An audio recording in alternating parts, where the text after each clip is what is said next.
Federal do Rio de Janeiro, mestre em Antropologia Social pela Universidade Federal do Rio de Janeiro também. Atualmente é professora adjunta do Departamento de Estudos Culturais e Mídia e do Programa de Pós-Graduação em Comunicação da Universidade Federal Fluminense, onde coordena o LAME, Laboratório de Mídia e Identidade, e o GRECOS, Grupo de Estudos sobre Comunicação e Sociedade. É vice-coordenadora do curso de graduação em Estudos de Mídia. Tem experiência na área de comunicação, com ênfase em cultura e mídia, atuando principalmente nos seguintes temas: identidade, mídia, memória, Baixada Fluminense, cultura popular, política, juventude e violência.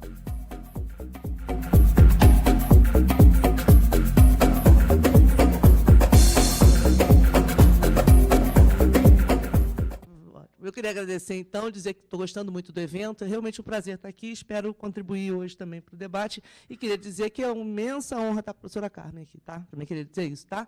Se eu fosse menos ariana, eu ia ficar muito, muito nervosa, ok? Mas como eu sou muito ariana, isso me acalmou, ok? Mas isso aí foi um pouco de maldade, eu achei também, tá? Mas tudo bem, deixa quieto. Bom, eu queria me desculpar que eu não vou usar PowerPoint. Ontem a gente estava falando disso, eu tenho nervoso, não consigo.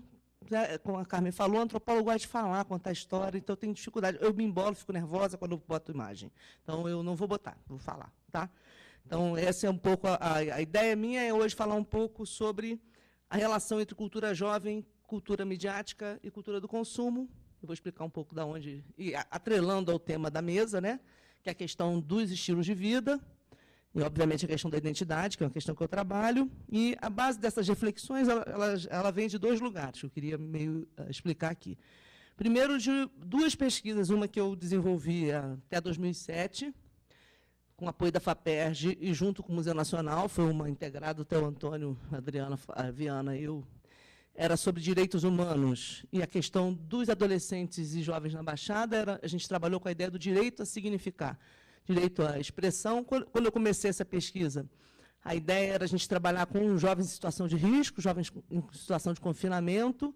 Depois, a diversidade do trabalho de campo foi tão grande, foi tão motivadora, que a gente ampliou e a gente passou a trabalhar com a questão a gente seguiu nessa linha, mas principalmente com a questão das práticas de comunicação entre os jovens de baixa renda. Essa pesquisa virou parte da minha né, que a gente vai inventando os guarda-chuvas enormes, né? Parte da pesquisa que eu estou desenvolvendo agora, também com apoio da FAPERJ, né? Eu ganhei ano passado o edital Jovem Cientista do nosso Estado, então eu tenho 3 anos para desenvolver essa pesquisa. O guarda-chuvão é para pensar a questão da cultura na Baixada, ela se chama das Casas de Cultura, as ONGs. Então, a ideia é pensar como conceito, a ideia de cultura sofreu uma transformação muito forte nos últimos 10 anos, nessas casas de cultura que eram, nos últimos 10, 20 anos, que eram muito fortes, um movimento muito forte, porque eu fui repórter do Globo Baixada por 3 anos, no início da década de 90. Então, as casas de cultura bombavam nessa época, elas eram o grande lugar de trabalhar com cultura e o público na Baixada. E a ideia de cultura era muito mais ligada a uma estratégia meio, né? Cultura era uma maneira de você criar transformação social e ajudar no movimento social. E isso tem uma mudança muito grande, não vou me alongar aqui, porque não é o tema de hoje, mas atrelado principalmente à ação das ONGs, que vão substituir essas casas de cultura, e a cultura vira cultura fim. Essas ONGs, elas fornecem cultura. É uma outra ideia de cultura, que é o grande projetão que eu estou fazendo e tal. Só que, no meio dele, eu resolvi trabalhar. Essas ONGs, 90% dos editais que elas ganham diz respeito a jovens. E jovens para trabalhar com mídia. Então, eu fiz um subprojeto, que é o que, de certa maneira, tem a ver com essa reflexão aqui, sobre esse lugar entre juventude de periferia, práticas de comunicação e práticas de consumo, né? Então, acabou dando uma outra reflexão. E eu nunca consigo desatrelar, eu sou muito ligada à graduação, eu sou vice-coordenadora lá, sou muito ligada, eu sempre converto essas minhas pesquisas em curso. Eu tive a sorte de entrar num curso que tem uma flexibilidade fabulosa, que é o curso de estudos de mídia lá da UF. A gente tem um curso de comunicação falso, porque ele é de comunicação, mas ele é muito antropológico, muito ciências sociais, então eu me fiz muito à vontade. E a gente tem 11 obrigatórias, o restante todo do curso de graduação são de optativas e permite que eu vá mudando. Então, ano passado eu dei cultura popular, ano retrasado eu dei cultura do consumo, e esse ano eu estou dando mídia e juventude. Eu vou inventando os cursos de acordo com minhas pesquisas. E aí é bom que eu sou obrigada a estudar aquilo que eu estou pesquisando, e aí tem aquela troca com o aluno, parte do que eu vou falar hoje, inclusive a maneira como eu vou encerrar, tem a ver com o que os alunos falaram nas últimas aulas, muda tudo o que eu penso, eles me deixam nervosa, eles me desequilibram. Então, é um pouco o resultado do que eu vou falar hoje aqui, tem a ver com essas disciplinas e com essa pesquisa. Okay? Então, é disso que eu quero falar um pouco. Tá? Bom, eu organizei minha fala hoje aqui em torno de 3 eixos ligados à juventude. Tá? Então, deixa eu explicar. Então, na verdade, o que eu quero falar é pensar um pouco a relação entre cultura jovem, cultura mediática, cultura do consumo, em relação a estilos de vida e identidade, em relação à modernidade e pós-modernidade. Então, eu vou falar isso com muita calma, vou destrinchar isso aqui, mas a ideia central é, se eu fosse mais organizada, pelo menos esse PowerPoint eu faria, para ficar na cabeça de vocês. Mas como nem isso eu faço, estou falando aqui para ficar claro. A ideia é essa. Quero girar esses 3, digamos, eixos, né? Cultura jovem, cultura midiática e cultura de consumo, pensar historicamente com a modernidade e a pós-modernidade e pensar as questões de estilo de vida e identidade. Como vou fazer isso? Vamos lá. Bom, vou começar com o eixo da juventude, que eu também dividi em 3, vamos dizer assim, 3 outros eixos. Tá? Então, eu estou me propondo a pensar a juventude, essa é um pouco a lógica do curso, como 3, não 3 coisas diferentes, mas 3 maneiras de expressão diferentes. Então, eu entendo a juventude como um certo espírito do tempo, um pouco até do que o Everardo falou antes sobre o consumo. Consumo como espírito do tempo da modernidade. Eu concordo com ele e, principalmente, eu acredito que esse mesmo espírito do tempo do consumo é o espírito do tempo da juventude. Então, eu entendo que a juventude ela é um espírito do tempo da modernidade, que antecipa, inclusive, a entrada em cena dos próprios atores jovens. Então, já no século XIX, ideias que são ideias muito centrais da modernidade, renovação, contestação e contra a tradição, né, não se curvar ao tradicional, tentar romper, que são as ideias... Né? O Berman vai tratar exatamente disso lá no Tudo que é Sólido, por exemplo, né? Que é o espírito do tempo moderno, uma visão de mundo, uma cosmovisão ligada à modernidade, ela já é jovem. Então, a minha primeira questão que eu quero colocar aqui é que a juventude como espírito do tempo ela é da modernidade já no século XIX e antecipa a juventude como ator social. Que esse ator social no século XIX ainda é muito restringido. Certo? Profundamente restringido. Esse ator social vai ser o segundo, a entrada em cena dele, não a entrada em cena, mas a consolidação da sua entrada em cena, que todo mundo que trabalha com juventude vai apontar os anos pós-guerra, os anos 50 e 60, é também a consolidação desse espírito do tempo, é um pouco o meu argumento. Então, aí o jovem já... A juventude, já percebida como espírito do tempo, passa a ser também pensada como faixa etária, como ator objetivado, e aí você vai ter toda uma discussão em torno disso. E esse ator objetivado vai estar muito fortemente ligado a outro conceito importante, que é o que eu vou falar daqui a pouquinho, que é o de estilo de vida. Talvez, é claro que, quando eu for falar aqui de estilo de vida, vai ficar claro o que eu quero dizer, mas, evidentemente, o jovem ele não é o único a trabalhar com a ideia de estilo de vida, mas talvez ele seja o mais exponencial, onde você perceba mais fortemente isso. Eu tenho uns argumentos em relação a isso, vou partilhar daqui a pouco.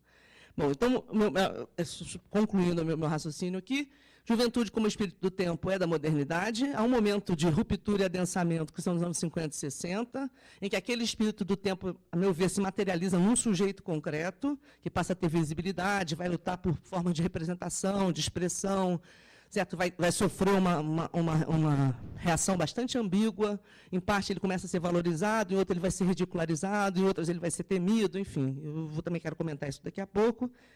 Eu vou trabalhar com o terceiro momento, que eu estou chamando aqui de eixo pós-moderno. Não vou, com certeza, hoje falar dos termos, estou usando só como referência padronizada, estou falando de um momento tardio da modernidade, uma modernidade adensada, mas uma fase mais recente, em que esse sujeito concreto passa a ser muito central, tanto que eu acabei de citar um dado sobre os editais, que hoje, na sua grande maioria, se dirige a ele. As políticas públicas em relação aos jovens cresceram muito nos últimos anos. Eu entendo que existe um outro espírito do tempo relacionado a esse jovem, na pós-modernidade, que tem menos a ver com o espírito do tempo da modernidade, mais a ver com o estilo de vida associado à juventude pós-50 e 60.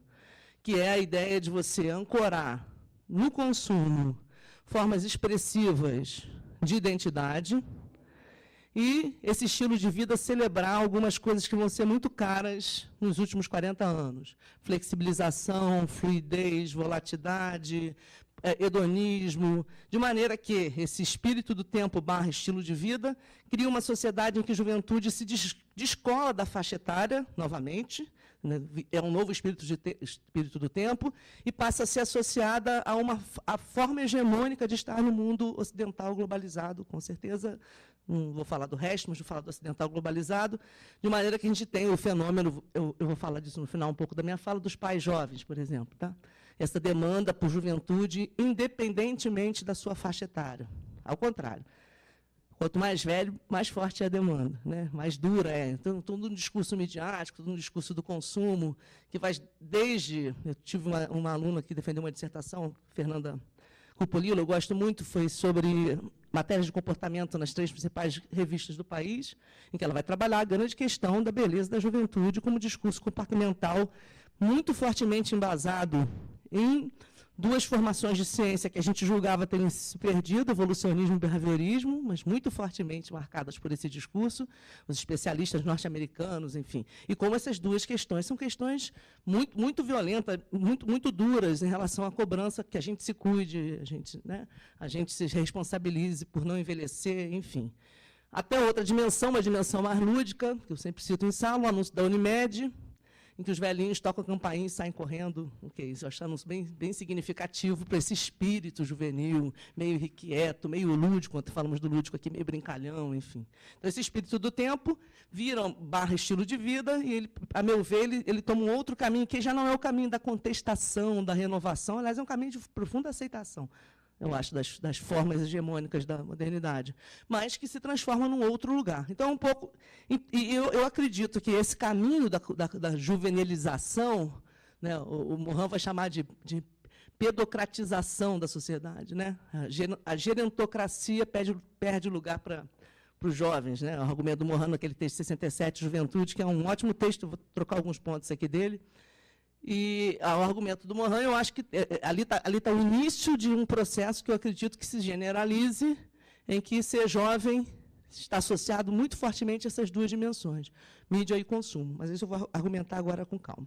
Bom, a partir desse... Então, esse foi o eixo que eu estou tentando... Esses 3 eixos são os eixos que eu estou trabalhando em sala com os alunos, que dá muito conflito, porque eles são os atores objetivados, né? Então, dá muito rolo, ok? Então, dá várias discussões, eu vou trazer algumas para cá. Bom, como a minha ideia está girando em torno de algumas questões-chave, espírito do tempo, estilo de vida, eu queria falar um pouco de estilo de vida e espírito do tempo para precisar o meu argumento aqui, né? Eu entendo por espírito do tempo uma certa visão de mundo, um eidos, uma forma de pensar, que, bom, dependendo da interpretação, pode virar forma de consciência, pode virar ideologia, não vou me meter aqui, mas eu entendo que são formas de ver o mundo, né, que, de certa maneira, se transformam em consciências coletivas no sentido durkheimiano, ou coercitivamente, ou persuasivamente, mas exercem esse poder, de certa maneira, de amealhar, de criar um conjunto de representações fortalecidas. E entendo, por estilo de vida, a materialização desse espírito do tempo, de alguma forma. Okay? Ou seja, dessa visão de mundo. Né? Então, entendo, por estilo de vida, formas de representação, materiais e simbólicas, com as quais você vai ancorar, de certa maneira, os seus sentidos, a produção de sentidos que você confere a você mesmo e ao mundo. Né? A ideia de estilo de vida, só para a gente precisar aqui, ela não é única da modernidade, mas ela é bem característica da modernidade. Né? Se a gente entende... Eu estava lendo um livro, tem uma série da Contexto, nada a ver com o que eu vou falar agora, vou falar, que eu peguei para ler, achei que ia ser uma bobagem, mas eu estou gostando da beça, uma série da Contexto sobre nacionalidades. Estou até fazendo um post para o meu blog sobre isso, porque no momento que o discurso é o fim das nacionalidades, a Contexto lança uma série, os chineses, os americanos, os franceses. É muito interessante pensar o fim das nações, onde ela for parar. Né? Enfim, aí eu estou lendo os chineses, americanos, o mundo árabe, essas coisas malucas que eu leio. E aí os chineses é muito legal, é de uma jornalista paulista, inclusive, Cláudia Trevisan, não sei se vocês conhecem, mas é muito interessante, muito, muito legal mesmo. Os outros são mais ou menos, mas os chineses, sou eu falando, tá? Opinião, tá? Você pode adorar os americanos, tá? Mas eu adorei, porque ela não faz uma coisa muito histórica, ela faz uma coisa meio jornalística, meio antropológica, meio histórica, e ela fala num pedacinho sobre uma questão dos chineses, que é perder a face. Ela fala que isso é uma coisa muito forte. Os chineses medem o seu prestígio pelo seu guaxin, se ela explica lá. O seu prestígio, o seu guaxin está relacionado à sua capacidade de manter as redes de relação. E suas redes de relação estão ligadas à sua face pública. Então, perder a face é você ser humilhado em público, é você ser desmascarado. Perceba, isso é interessante, ela está falando de uma sociedade muito tradicional, que está sofrendo mudanças, mas perder a face está relacionado a um aspecto público da sua vida, né, uma maneira de você se inserir na cultura, que não é típica da modernidade ocidental e está claramente relacionada a estilo de vida. Estou dando esse exemplo aqui para relativizar a ideia de que estilo de vida é algo puramente ocidental, da modernidade, mas, sem dúvida, isso se adensa na modernidade. Eu vou argumentar que nem o Zimmel, que vai argumentar a partir, exatamente, talvez seja a pessoa que mais vai construir essa ideia de estilo de vida, quando ele vai falar das duas formas de individualismo da modernidade, o quantitativo e o qualitativo. Ele vai dizer, olha, a modernidade se constrói em cima de uma base quantitativa, o igualitarismo. É preciso esse sistema igualitário do indivíduo que faz projeto, um indivíduo que tem liberdade para escolher, que pode se mover, porque senão você não desconstrói a ordem dos privilégios pré-moderna. Então, a burguesia, elemento-chave nesse processo, ela precisa de uma base igualitária, de um individualismo do tipo quantitativo. Por exemplo, só para dar um exemplo, o voto, em tese, ele é quantitativamente igualitário. O meu voto vale o mesmo de qualquer outra pessoa, né? Então, você vai instituir isso como princípio. E isso vai ser a base da sociedade moderna, principalmente no ideal republicano. Só que esse idealismo, esse igualitarismo individual, ele não, obviamente, está descolado de uma busca por distinção, de singularidade. É nesse sentido que ele vai trabalhar a ideia do estilo de vida, né? Então, ele vai dizer, olha, sobre essa base do individualismo quantitativo, que é típica da modernidade, que é a base do ideal republicano, os sujeitos vão buscar se construir como pessoas, o indivíduo convertido na pessoa moderna. Essa pessoa moderna precisa se construir dentro de um individualismo de base qualitativa.